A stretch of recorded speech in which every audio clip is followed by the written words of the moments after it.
Je m'appelle Marco Vignusi, je suis directeur de recherche à l'Institut Pasteur. Je dirige l'unité de population virale et pathogenèse depuis 2008. Je m'intéresse aux virus à ARN. Ce sont des virus beaucoup plus petits, mais ça représente aussi plus que 80% des maladies émergentes. Les virus ARN, ils ont une particularité. Au fur et à mesure qu'ils se répliquent chez l'homme, ils créent un nuage de mutants. Et c'est ce nuage qui permet au virus de s'adapter, de changer en continu. Et ça, c'est un problème majeur pour notre système immunitaire.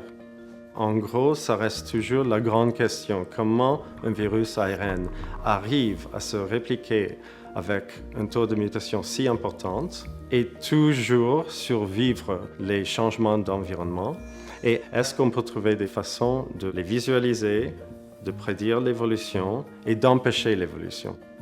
Dans le laboratoire, on travaille sur deux virus principaux. Le virus de Coxsackie, un cousin proche du virus de la poliomyélite, et qui est la cause principale de décès par myocardite virale.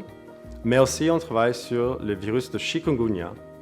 Ces deux virus nous servent à la fois comme modèle pour étudier les règles générales de l'évolution, mais aussi comme cible spécifique. Donc, le prix, ça nous permet au moins de se reconforter dans l'idée qu'on est dans la bonne piste et il faut continuer pour arriver au but. Et c'est un peu le rêve de plein de chercheurs qui essaient de combattre ces virus ou toute maladie infectieuse, c'est de trouver une façon de protéger la population. Et si on a cette passion, le reste, en fait, la difficulté d'être chercheur ne veut rien dire. Parce qu'on ne peut pas faire autre chose. Parce que quand je me réveille le matin, j'ai besoin d'aller au laboratoire pour voir ce qu'on a vu et ce qu'on peut découvrir. Et c'est que ça sera une grande but et plaisir de savoir qu'enfin on est arrivé à faire quelque chose.